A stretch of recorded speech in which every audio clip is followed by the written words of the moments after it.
环球大战线深入世界最前线，全球各地的观众朋友，大家好，我是叶思敏。先欢迎我们的来宾到场，钱立伟、孙大千委员，大家好；台大哲学系教授苑举正老师，思敏好，各位观众朋友大家好；资深媒体人彭华干哥，思敏好，大家晚安。好，观众朋友，今天节目一开始记得了，先帮我们的节目按赞，并且在留言板写下“热推”2个字，或者是直接帮我们按下热推键，如果有看到的话，并且呢，再一次提醒大家，欢迎继续的在上面留言，告诉我们说你在哪一个城市来收看的。如果有特别留言，我也会来这边亲自的做回复，跟大家做更多的互动。今天节目一开始，我们要赶快来关心到的是川普最新的发言，他豪言说伊朗会在3天之内崩溃，并且说呢，它的石油管线在3天之内会爆炸。另外，他还喊了，如果不达成协议的话，会做开战的正式倒数了。伊朗则是用3招来继续的续命，哪3招？等一下我们继续一起来关心。白宫现在内部也有非常多的问题，情资显示伊朗保有2/3的空军战力，大部分的导弹能力，还有荷姆兹海峡的封锁战力。在这场战争接下来如何发展？等一下节目我们都会做一个全面的解读。先来看到川普最新在他的社群平台，在他的 True Social 上面再度的发文，他说伊朗已经陷入崩溃了，甚至伊朗还主动的向我们美方传话，说希望尽快的开放荷姆兹海峡。这些话说出来，但是没有任何的根据，是在哪里听到这些话，或者谁说的，川普都没有说，白宫也没有做更多的这个表述。再来，川普还说，伊朗的输油管可能会在几天之内爆炸，原因是呢，石油槽里面的这个石油已经太多了。他说，中国大陆的角色在这边并没有这么的重要。川普还说，美国已经失去耐心了，伊朗接下来只剩下最后的3天，到时候美国将会炸毁伊朗的石油设施，成为这一场战争最大的赢家。他指的是美国。真的是这样子吗？伊朗只剩下3天的时间。我们来看到最新是来自于这个是航运追踪机构给的最新消息。他说，伊朗其实不是只有3天，其实光是缓冲的时间，它最多可以来到12到甚至22天。原因就是这个伊朗方面呢，它现在有很多的急救章可以去就目前所碰到的问题，一共是3个。第一个，他们把海上的油轮现在变成了他们的临时的储油库。第二件事情，原本呢这些老旧的设施放在那边闲置的，现在伊朗也把这些旧设施拿出来做使用。第3件事情跟中国大陆有关了。他说呢，伊朗不惜花比较多的成本跟钱，用铁路的方式把石油运送到中国大陆去，换句话说，就已经不是走传统的海运路线了，全部用这个高成本来走铁路，把石油给运输出去。那么这个是来自于伊朗现在面对的问题，还有他们怎么做急救。另一方面，我们来看到美国内部则是面临到非常巨大的压力。我们来看到的是来自于这个大西洋月刊的最新揭露。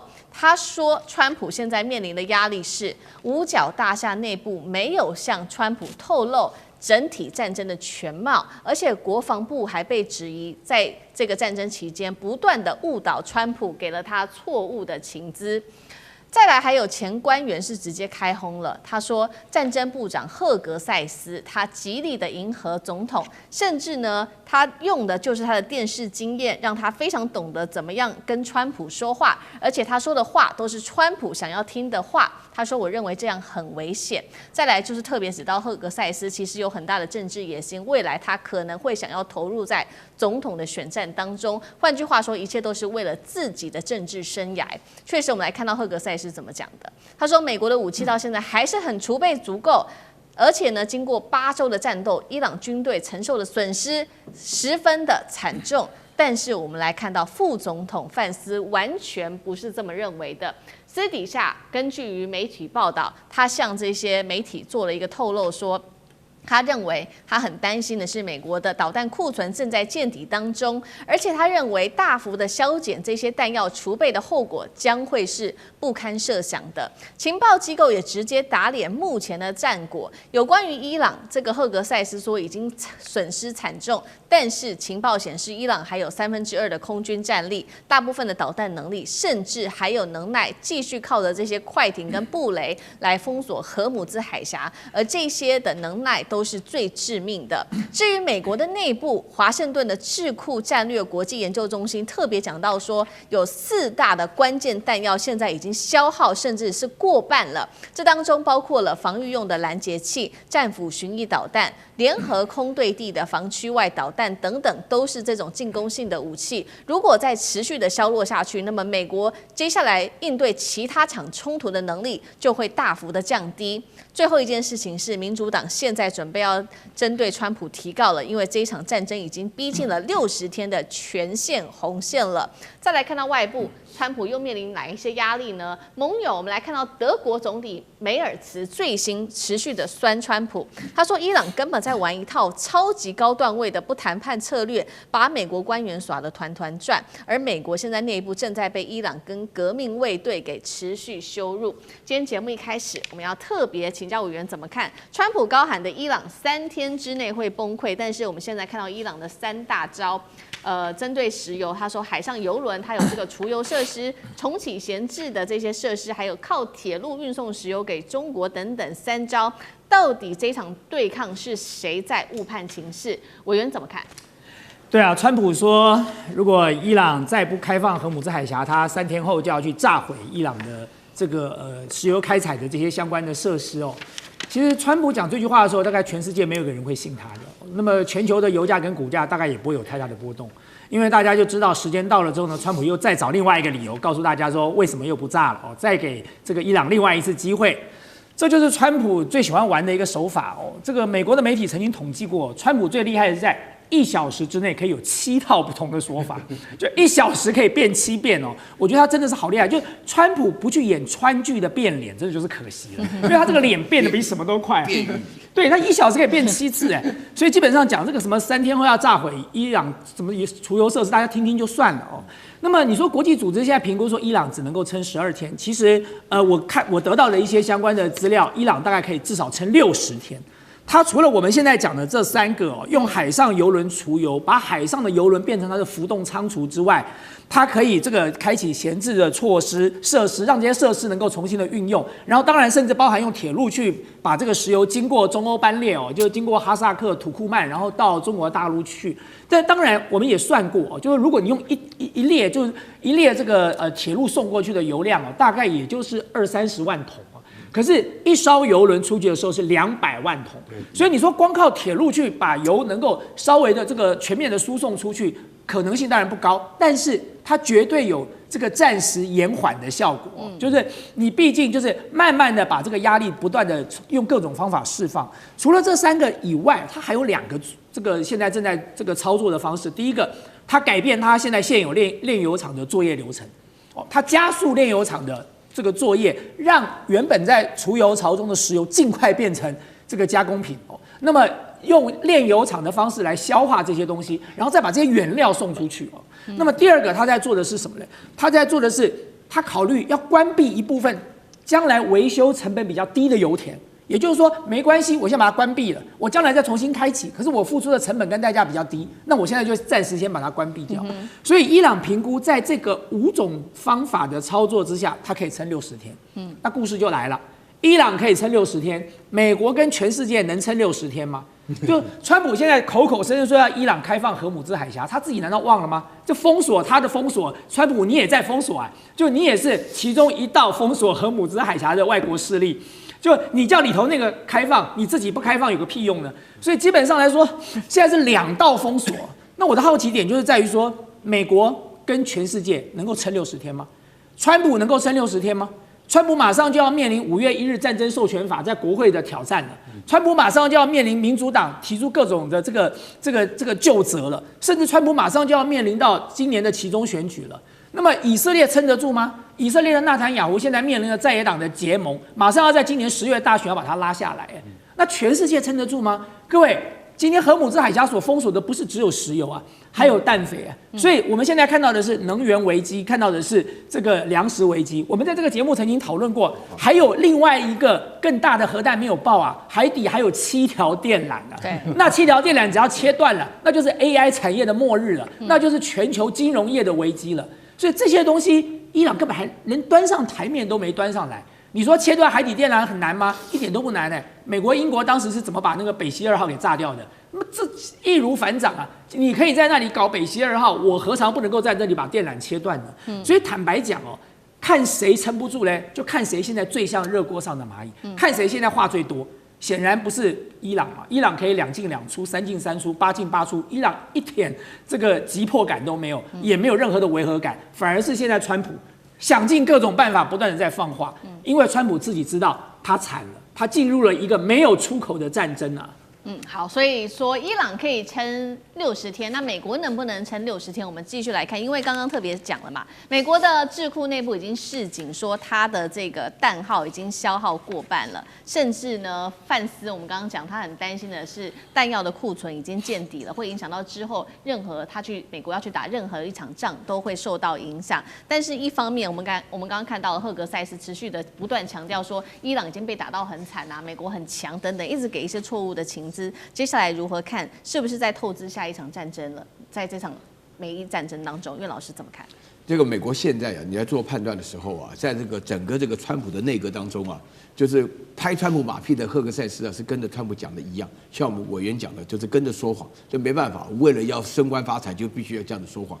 那个整个内阁当中，唯一还愿意说点实话，从头到尾不说多话，一说就是实话的，就是范斯。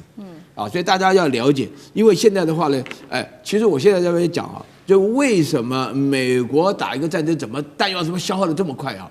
因为美国不敢打陆上战，所以说他会认为说狂轰乱炸，炸了13000多个点以后啊，伊朗自动会投降的啊。没想到啊，伊朗抗住了。我说实在话了啊，川普可能撑不过60个钟头啊，那伊朗可能还再撑60年呢啊。那毕竟是个3000年的古国嘛，大家一想也就知道，就什么撑不住了。伊朗哪有这种撑得住的问题？只是越过越好。那美国倒是真的，因为60个钟头以后，川普就要面对60天的这个60天，如果一投票没过，就是非法就全部结束了，那当然就撑不过60公投。我现在稍微强调一下第2点呢，就是说川普讲说中国没那么重要，对不对？中国可能自己来讲不觉得自己重要，但是中国手上有稀土啊，对不对？你现在这个导弹啊，你的先进武器啊，你各式各样的战斗机什么的，你国力的这个装备就需要靠稀土啊。那大陆现在的话呢，稀土的话呢，一个加耕者的管制，那是属于美国最需要的东西。所以你在这种情况下的话呢，美国他们担忧库存存底。如果你的军工的复合体非常强大，那生产的力量非常大，像2次大战时间一样的，美国还没有打完，或者说生产量就是已经消耗的2-3倍。那在这种情况下就没有消耗量的问题。美国现在人工是又贵又慢啊，然后你也找不到人。大家记不记得这个战争刚开始的时候，川普把所有的军工复合体的厂商全部叫过去，叫他们增加4倍的产量。我们现在都知道，你这个东西的话呢，你就是突然要它增加4倍产量，然后要扩大了很多事情。第一个时间来不来及，第二个符不符合成本的效益。所以在这种情况下来讲的话，美国绝大多数的有识之士就发觉美国打不起。那你至于你在这边问到我说，川普自己还在讲说下一个要打古巴，下一个打古巴的话呢，那整天在那边搞事情，在这个亚洲这边的话呢，万一这边台海又出事，那美国怎么打？所以在这种情况下，大家都会发觉说，美国基本上在川普的吹牛情况下，把自己搞垮了。好，同样的问题，那盖哥又怎么看？另外一方面，现在民主党准备对川普提告哦。对，民主党如果针对川普提告，然后真的受到弹劾的可能性虽然不大，但是我们要看另外一方面的问题，就是说你要看到底赫格塞斯在演哪一出。我今天就讲白了，赫格塞斯要出来选总统啦。你知道吗？他其实他内心他的内在，你会看到他现在做什么事情都很强势。来，这个陆军的这个参谋长兰迪乔治，我把他废掉就废掉了。然后我们这个军队里面以后不可以再出现女性的将领跟黑人将领，这些事情都基本触犯美国宪法。他敢做，他竟然还在那个枪支步枪协会里面说，我告诉你。这个上帝赋予我们拥枪的权利，所以说呢，我们这个只要是信奉上帝的这些教徒们，我们都可以拥枪而自重。这些话听起来都让人家觉得似是而非嘛，对不对？他真的讲这些话，赫格塞斯有政治野心。其实这件事情在华府的观察里面，这已经当然他们从来没有讲过一句，可是他现在直接得罪的就是范斯副总统。为什么？因为范斯也要选。就这么简单，那对于这两个人的角力啊，他们绝对是不能够输的，任何一方都不能输，输了这个人的政治生命就结束了，就完蛋了。也就是说，这两个人能够得到川普的这个青睐，去帮哪一个人的话，其实对他们来讲很重要，这是他们的未来。那现在反映在那个伊朗这件事情上面，就是说，范斯认为赫格塞斯，你身为战争部长，你没有讲实话。美国飞弹的库存是很可怕的在消耗，但是刚岳老师也有讲说，那不是二次大战。对，你知道二次大战结束的时候，美国剩下什么吗？美国剩下2万架飞机，后来变成废铁，为什么？造太多了，一下生产太多，结果没有打掉，怎么办呢？送到废铁厂去。美国当时的工业力量是多大？现在不是，现在我们现在从头开始看。你现在从 AGM-154、AGM-158，还有 JDAM 这种联合遥攻武器，每天烧的速度，等一下还要送给乌克兰，还要送给以色列。为什么？因为以色列要拿来打伊朗。所以美国的库存一直送出去，送。回头看 Lockheed Martin 洛克希德马丁，你造好了没有？问雷神公司造好了没有？对不起，总统先生，我们可能要再2个月才能够生产到你要的速度。过了2个月，他说生产好了没有？对不起，我们还要再半年。美国的国防工业实力不断在下降当中，造船不断在下降当中，所以范斯就会问赫格塞斯，请问我们的飞弹库存够不够？赫格塞斯说我们的库存是无限，怎么可能无限？你讲给那个什么鸭子去听雷吗？所以这些东西都不是正常人能够接受的。我认为赫格塞斯他是从媒体出身，他知道要讲什么话给川普听，让他老人家高兴。但实际上，美国的军工业跟美国对伊朗的政策到现在已经面临了十字路口。他到底要下一个决心，说不能再这样拖下去？你知道为什么吗？因为再这样拖下去，那很可能，你看最近出了很多大新闻，你看连那个阿联都已经退出石油组织了，所以大家就知道说，其实美国现在正在站在十字路口，它整个国内的经济也是一样。好，谢谢干哥。那我们休息一下，马上回来。地缘政治、美中之争、战略价值、强权崛起、小国生存。